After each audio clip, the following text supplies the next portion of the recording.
yesterday's homework and one important formula. आज हम दो डिस्कस कर रही चीजें, एक तो कल का होमवर्क डिफरेंशिएट क्लोरोप्लास्ट माइटोकॉन्ड्रिया और एक इंपॉर्टेंट फॉर्मूला, मतलब ऐसे मैंने बोला कि 11th में हमको मेथड सीखने पढ़ाई, 10th तक जो था वो था, 10th तक आपने बहुत बेसिक स्किल्स भी सीखी, उसको थोड़ा मॉडिफाई करना और शार्प करना। तो उसमें का एक very important formula, how to write down differences. Differences आपको जो भी कंफ्यूजिंग एरिया है उसमें अच्छे से सोचने का मेथड देगी। One more thing, once you are done and once you wrote the differences, बाद में आपको कभी भी वो कॉन्सेप्ट पे कंफ्यूजन ना होगा, समझ के लिखो, कॉपी डाउन नहीं। डिफरेंसेस का एक फंडा है, आप कभी डिफरेंसेस कोई बुक में देख के कॉपी डाउन नहीं करेंगे जो 10th तक करते थे। 10th तक बाजार से डाइजेस्ट लाया, देखिए 2 mark, 1 mark, 4 mark, diagram, textbook से हमारा कोई वास्ता ही नहीं था।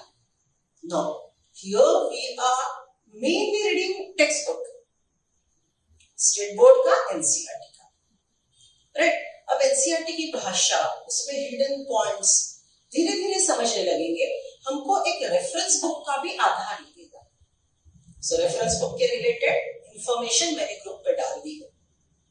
और एक बात, रेफरेंस बुक पढ़ते वक्त आपको आउट ऑफ सिलेबस पॉइंट जरूर मिलेंगे। वो कंडीशन में आपको रेफरेंस बुक डिसाइड करना है। डिसाइड करते वक्त आपने कौन सी बातें सोचनी है। सबसे पहले क्या, लैंग्वेज। रेफरेंस बुक में लैंग्वेज सिंपल आपको समझती वो फॉर्म में है। रेफरेंस बुक में diagrammatic representation, flow chart, differences, right, ये ठीक से दिया है। नहीं तो एनसीईआरटी में भी थ्योरी पढ़ रहे हो, paragraph after paragraph, reference book में भी पैराग्राफ आफ्टर पैराग्राफ। तो फर्क क्या है, रेफरेंस बुक में डायग्रामेटिक रिप्रेजेंटेशन हो, फ्लो चार्ट्स हो, डिफरेंसेस दिए हो, पॉइंट वाइज इंफॉर्मेशन हो और सिंपल लैंग्वेज में हो, राइट। थोड़े 2 पॉइंट ज्यादा लेकिन समझने वाले हो तो वो दिक्कत नहीं जाती। लेकिन जो एनसीईआरटी का कंटेंट है वही नहीं समझ रहा और एडिशनल इंफॉर्मेशन आप ही गिर रही है सर पे, ताकि परेशान हो जाओगे। सो आपने रेफरेंस बुक जरूर यूज करनी है, लेकिन रेफरेंस बुक पढ़ने से पहले एनसीईआरटी के 3 रीडिंग होने चाहिए। हमने डिस्कस किया, राइट, जैसे माइटोकॉन्ड्रिया, जैसे ईआर मैंने पहले दिन सिखाया, एंडोमेम्ब्रेन सिस्टम दूसरे दिन सिखाया। फिर मैंने 2 रीडिंग किए क्लास में, ईआर 2 बार पढ़ा, जीबी डिफिकल्ट है, गोल्गी बॉडीज उसको 2 बार पढ़ा, माइटोकॉन्ड्रिया, क्लोरोप्लास्ट मेरे साथ आप पढ़ रहे हो, वो एक रीडिंग हो गए। फिर उसी दिन जो मैंने सिखाया आपने घर पे फिर से 2 बार पढ़ा, राइट। और टेस्ट के पहले तो पढ़ते रहते हो, बराबर। सो मेरे साथ 1 और उसी दिन घर पे 2, ये 3 रीडिंग कंपलसरी है और उसको टाइम नहीं लगता। आज मैंने सिर्फ माइटोकॉन्ड्रिया, कल मैंने सिर्फ क्लोरोप्लास्ट पढ़ा है। कितना पढ़ना था आपको, हाफ पेज, मैंने दिए वाले 10 पॉइंट, कितना टाइम लगता है, हार्डली 45 मिनट्स। उसको रिकलेक्ट करो, जो इंपॉर्टेंट है रट्टा मारो, राइट, और फिर होमवर्क करो। होमवर्क करते वक्त, डिफरेंसेस लिखते वक्त आपको एक बात समझ में आएगी, अगर समझा है तो ही लिख पाओगे, और जो नहीं लिख पा रहे हो वो एरिया में आपको डाउट है, बस पेंसिल से सर्कल करके रखो और मुझे डाल दो, ग्रुप पे डाल दो कि मैडम ये डाउट है, पर्सनल पे डालो, कॉल करो, कोई दिक्कत नहीं, राइट। सो 2 बार एनसीईआरटी, 3 बार एनसीईआरटी रीडिंग होने के बाद, क्लास वर्क, स्टेट बोर्ड बार बार पढ़ने के बाद आप रेफरेंस बुक पढ़ेंगे, हाथ में पेंसिल रहेंगी, जो पॉइंट एनसीईआरटी में है उसको अंडरलाइन किया जाएगा, जो दिक्कत वाला है उसको सर्कल किया जाएगा, सिलेबस में है और आपको दिक्कत है। जो चीज, जो कंटेंट एनसीईआरटी में, स्टेट बोर्ड में नामो निशान नहीं है, उसको आप पेंसिल से स्क्रैच करोगे। हो सकता है वो मैं रिवीजन में आपको बोलूं, बच्चों ये देख लो, इस पे ये स्टाइल का क्वेश्चन आएगा। Are you getting me? So जो भी रेफरेंसेस, जो भी ऑनलाइन मटेरियल, ओके, जो भी आपके घर में अवेलेबल राइट नाउ इंफॉर्मेशन है, बुक्स है, बिल्कुल यूज करो। लेकिन राइट नाउ आप जो सिलेबस में नहीं है उसको हाथ नहीं लगाएंगे प्लीज। राइट, सिलेबस में जो नहीं है, जो करना जरूरी है हम जरूर करवाएंगे, but this is not the time. देखिए धीरे धीरे पूरा होगा। रिवीजन के टाइम आप ही मुझे बोलेंगे मैडम बहुत ज्यादा पढ़ा रहे हो सिलेबस के बाहर, तब पता चलेगा कि कहां तक हमको सच में जाना है। what the point, right? So आज हम डिफरेंसेस लिखेंगे। देखो आपके आंखों के सामने दो डायग्राम है हिस्ट्री की है, और आप थोड़ा वो बचपन वाला एक फनी बुक था आपके लिए, क्राफ्ट का था या फिर पेपर में, न्यूज़पेपर में, कॉमिक्स में आता था, दो चित्र होते थे, ठीक है, दो चित्र, एक कार्टून था कुछ तो भी दूसरा सेम कार्टून, और नीचे था लिखा हुआ फर्क ओळखा, फाइंड आउट द डिफरेंसेस। फिर आप छोटे छोटे के बैठ जाते थे। इसकी आंखें का कलर ब्लैक है तो इधर ब्लू है, इसका शूज रेड है तो इधर ब्लैक है, इसके टी शर्ट पे 3 बॉल है तो उसके टी शर्ट में 2 बॉल है, इधर सूरज है तो उधर चांद है। Right, so you compare 2 diagrams and you write down the differences. Same skill, watch the diagram of chloroplast, watch the diagram of mitochondria, compare the things, write down in your own language। अंग्रेजी गलत होगी, grammar गलत होगा, चलेगा। School में कुछ नाम ऐसे होते हैं, they want bookish language for explanation। No, वो बोर्ड्स के मार्क जो लाते हैं ना, वो अलग स्किल हम बाद में देखेंगे, वो है आपके पास जितना है देख लिया जाएगा। हमको यहाँ पे समझ के ही चलना है, जो आपने समझा वो बुक के लैंग्वेज में अगर समझा है तो लिख सकते हो, अदरवाइज टूटी फूटी हिंदी अंग्रेजी जो भी आपको लैंग्वेज में लिखना है समझ के लिखो। समझना निट के लिए बहुत जरूरी है। Got it? ओके, सो अब 2 डायग्राम आंखों के सामने। अब एक क्वेश्चन मैं दोनों डायग्राम को पूछूंगी, एक क्वेश्चन मैं दोनों डायग्राम को पूछूंगी। What is that? First one, okay, generally इसका सबसे important main function के बारे में, main function। So first question क्या है हमारा? Question number 1, हमने क्लोरोप्लास्ट को पूछा what is your main function? तो क्लोरोप्लास्ट क्या जवाब देगा? I perform photosynthesis। माइटोकॉन्ड्रिया को आपने क्वेश्चन पूछा what is your main function? Mitochondria क्या जवाब देगा? I perform second step and third step of aerobic respiration। तो देखो आपके दिमाग में सीधी बात आ गई थी, mitochondria I perform aerobic respiration। हाँ, गलत नहीं है, लेकिन बिल्कुल सही इंफॉर्मेशन क्या है? Aerobic respiration has how many steps? 3 steps। First step glycolysis। Site कहां पे होता है ग्लाइकोलिसिस? साइटोप्लाज्म। दूसरा स्टेप TCA क्रेब्स साइकिल। आपने सिर्फ नाम ध्यान में रखना है, व्हाट इज TCA, बहुत बड़ा है, वो भी करवा लूंगी। Okay, so second step Krebs cycle, third step ETS electron transport system आकर इन द माइटोकॉन्ड्रिया। सो आपका पहला इंपॉर्टेंट पॉइंट क्या होगा? Chloroplast is a organelle performing photosynthesis। Mitochondria is an organelle performing step number 2 and step number 3 of aerobic respiration। पहला point. Okay, दूसरा question आप पूछ रहे हो ऑकरेंस। ऑकरेंस मतलब माइटोकॉन्ड्रिया तो कहां पर रहता है, कौन से प्रकार के सेल में होता है? क्लोरोप्लास्ट 2 कौन से सेल में होता है? Occurrence. So you asked chloroplast, where do you occur? So chloroplast का answer, I am present in eukaryotic photoautotropes। See, it is double membrane bound organelle, so it is present in eukaryotic cells only। Right? So plant में chloroplast होता है। चलो plant body आपको के सामने लाओ। plant body के main 3 पार्ट बोलो मुझे आप। Root, stem, leaf. ये टेल मी, रूट में क्लोरोप्लास्ट होता है। क्लोरोप्लास्ट की प्रॉपर्टी क्या लिखी हमने? With chlorophyll. क्लोरोफिल वाला चीज ग्रीन दिखता है, कलरफुल है, तो क्या रूट होता है? आप बोलेंगे मैडम कैरेट रूट है, देखो कलरफुल, उसमें क्लोरोप्लास्ट नहीं क्रोमोप्लास्ट है। ठीक से सुना कल का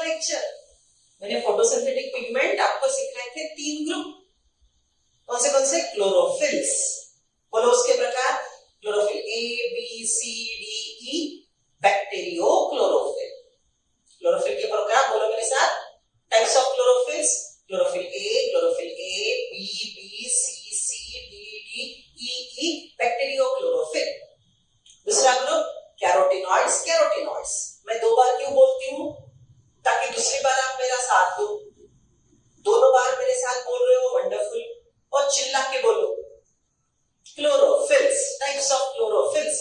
Chlorophyll A, chlorophyll B, chlorophyll C, chlorophyll D, chlorophyll E, chlorophyll E. Bacteriochlorophyll. चिल्ला के बोल रहे हो? Types of carotenoids. Carotene, xanthophyll. Types of phycobilins. Phycobilin के दो प्रकार, phycoerythrin, phycocyanin. So photosynthetic pigment ये है, लेकिन एक बहुत जरूरी चीज मैंने आपको बोली, to perform photosynthesis chlorophyll A is essential. So carotenoid के साथ chlorophyll A होगा तो ही photosynthesis होता है. कैरेट में सिर्फ कैरोटीनॉइड्स होते हैं. So वो रूट है, उसमें photosynthetic pigment है, वो अंडरग्राउंड है, उसको सनलाइट नहीं मिलता, उसके पास क्लोरोफिल ए नहीं है, तो वो कैरोटीनॉइड होने के बावजूद फोटोसिंथेसिस न कर पाएगा. देखो कैसे छोटी छोटी बातें कि उभर के आती है जब हम कंपैरिजन को अंदर अच्छे से सोचना शुरू करें. राइट? ओके, चलो, so what you said, chloroplast are present in all photosynthetic eukaryotic cell. मतलब प्लांट के रूट के पास क्लोरोप्लास्ट नहीं है. प्लांट के लीफ में कल हमने पढ़ा भी मेसोफिल. ये शब्द कितनों को याद आया? कितनों ने डिफरेंसेस में लिखा है शब्द मेसोफिल? बोला यस, हाथ ऊपर करो, पेरेंट्स देख रहे हैं. कितनों ने लिखा है शब्द mesophyll? So your point is chloroplast are found in photosynthetic eukaryotic cell, mainly mesophyll of plants. Meso मतलब मिडल, फिल मतलब लीफ, लीफ का मिडल पार्ट मेसोफिल, लीफ का main part mesophyll. Right? Okay, so mesophyll is mainly having chloroplast for the process of photosynthesis. ठीक है, चलो, mitochondria, where does it occur? It occurs in all eukaryotic aerobic cell. ये point लिखा है क्या? देखो, mitochondria are present in all eukaryotic aerobic cells. Right? ये आपका और एक इंपॉर्टेंट पॉइंट हो गया. तीसरा क्वेश्चन पूछेंगे, साइज. लिख लो दोनों की साइज. तीसरा पॉइंट, साइज.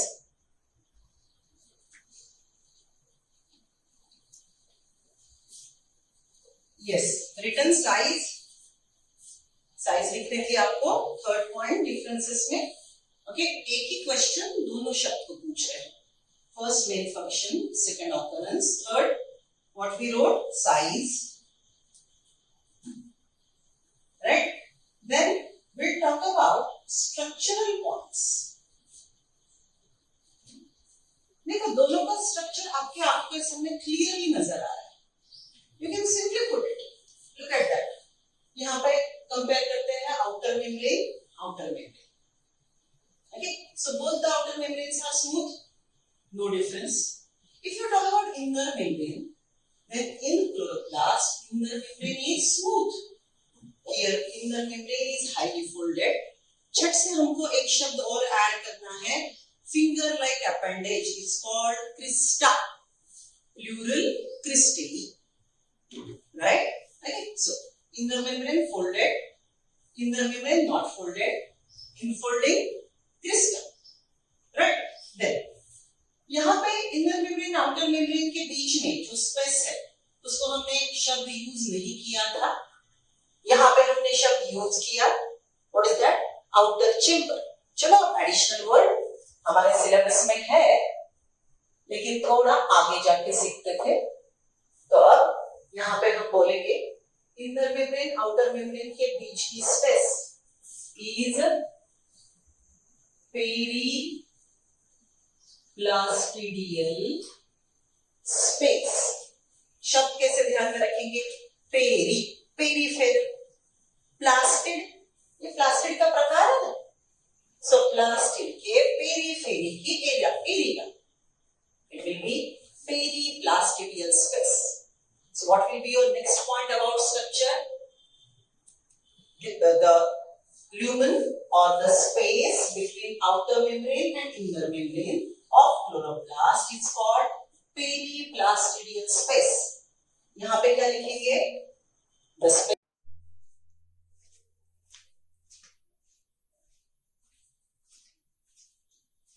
यहाँ पे क्या लिखेंगे? आउटर मेम्ब्रेन इनर मेम्ब्रेन के बीच की space, it will B outer chamber.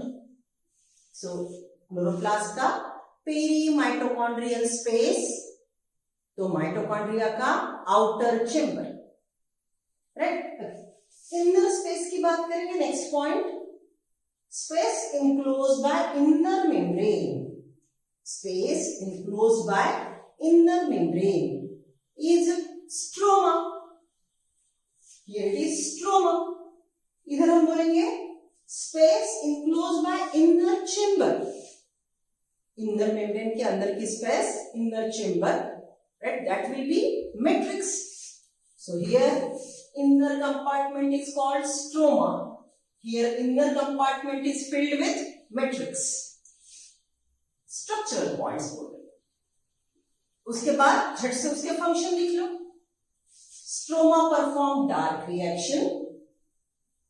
Matrix perform TCA reactions. Right? Then दूसरा structural part. The membrane system in the chloroplast grana. Membrane system in the chloroplast grana has photosynthetic pigments. It doesn't have photosynthetic pigments. In the grana, in the thylakoid, light reaction occurs. अंदर के membrane में light reaction आकर यहाँ पे inner membrane perform ETS. Inner membrane perform ETS. Structure देखो, structure के साथ साथ फंक्शन, ऐसे डिफरेंसेस लिख रहे हैं हम. अब सबसे इंपॉर्टेंट और समझने में दिक्कत जाएगा वो पॉइंट, अच्छे से सुनो.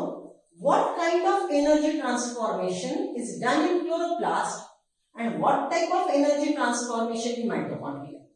Are you getting the word transformation? Permanent change. Light ये प्रकार की एनर्जी, ATP ये प्रकार के एनर्जी में ट्रांसफॉर्म होती है, परमानेंटली बदलती है. लाइट एनर्जी यूज करके ATP बनता है. Light energy converted to ATP's energy. What is ATP? Chemical. So light energy used to prepare chemical energy in ATP is energy transformation. Okay, so question क्या पूछेंगे हम? Chloroplast, भाई तू कौन सा एनर्जी ट्रांसफॉर्मेशन करता है? Mitochondria, dear, right? What type of energy transformation is done by you? So what will be answer by mitochondria bhai? Light energy converted to chemical energy in grana. Light energy converted to chemical energy ATP in grana. लिख लो. Energy transformation in grana. Light energy to ATP, that is chemical energy. उसमें लिखना. And in stroma, वही लिख रहे हो, वही point में लिख रहे हो. And in stroma, ATP energy, ATP's energy is used to prepare glucose. In grana, ATP's energy is used to prepare glucose. Okay, mitochondria, dear. Write down. In mitochondria, energy transformation, food in the bracket, carbohydrates, fats, proteins. Food in the bracket, carbohydrates, fats, proteins, bracket close.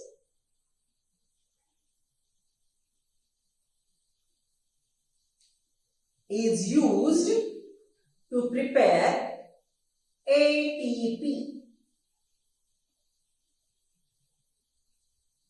ये simple समझने वाली बात। अब यही information को complicate करके देखते हैं। Right, our next point, chloroplast में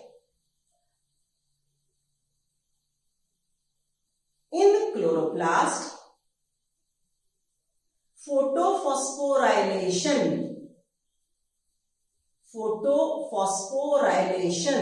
occurs। कल सिखाया ये शब्द, याद है? लिखो ब्रैकेट में,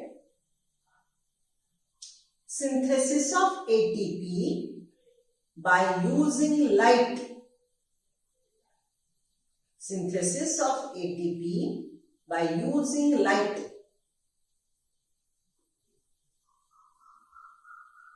is photophosphorylation, bracket close. Mitochondria में लिखो ऑक्सीडेटिव फॉस्फोराइलेशन।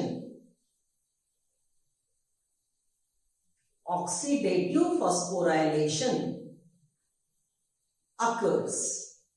इसका मीनिंग लिख लो ब्रैकेट में, synthesis of ATP by oxidation of food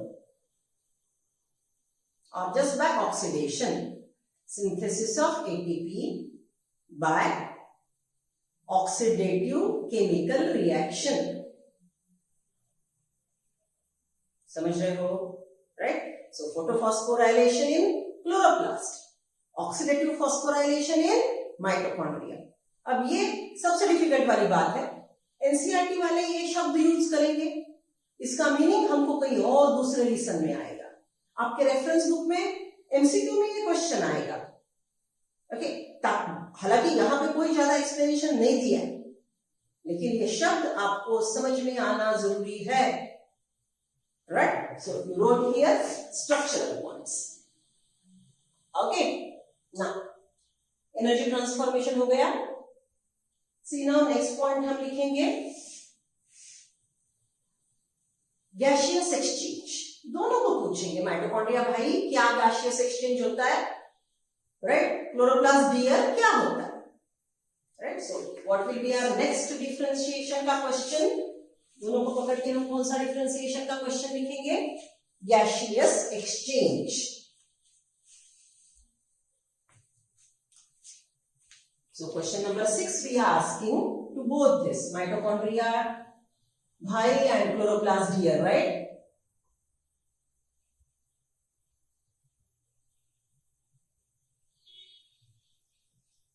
Gaseous exchange.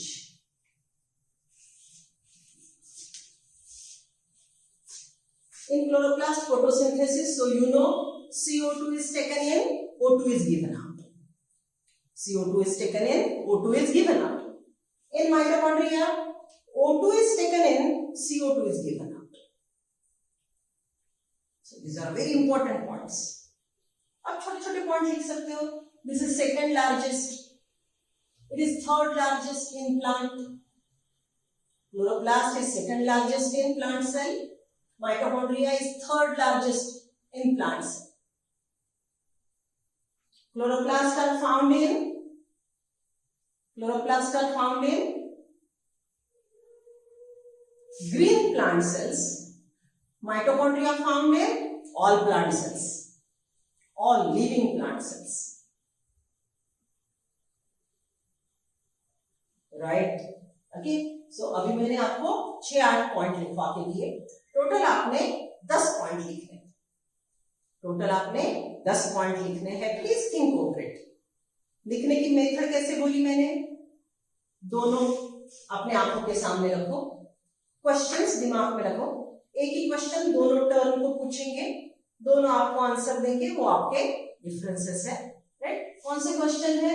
Main function, occurrence, size, structural part, energy transformation, chemical composition. You can write down one more point. यहाँ पे discuss किया है हमने chemical composition. Chemical composition में क्या लिखेंगे? यहाँ पे फोटोसिंथेटिक पिगमेंट है, एंजाइम फॉर डार्क रिएक्शन है, यहाँ पे एंजाइम फॉर टीसीए है, ईटीएस है. Isn't it? So ऐसे अलग अलग आपको पॉइंट समझ में आएंगे जब आप उस वैसा सोचना शुरू करोगे. Okay, so remember, today we discussed how to differentiate the thing. Differentiation is very important for MCQ solving. Point number 1. Differentiation makes you understand the thing crystal clear with no confusion. Point number 3. समझ लो chloroplast से short note पूछा. Write down only one column chloroplast, आपकी short note तैयार.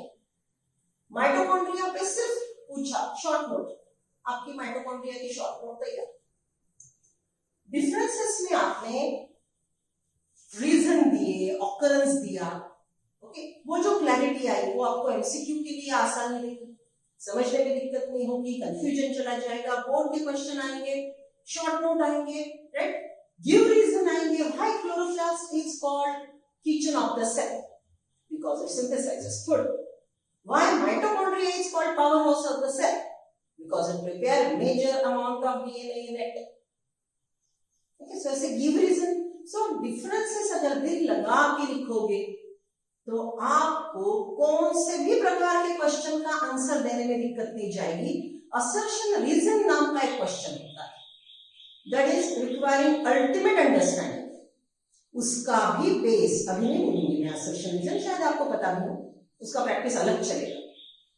सो उसका भी base differences में ही आता है. So please focus on homework, write down the differences. मैंने डिफरेंसेस कैसे लिखने उसका फॉर्मूला आपको अच्छे से समझाया. अब आप थोड़ा चैप्टर का पहले से रिव्यू लो, राइट. उसमें मैंने आपको डिफरेंसेस लिखने के लिए भी बोला था. Plasma membrane, cell wall, difference number 1. Primary cell wall, secondary cell wall, difference number 2, right. Golgi body,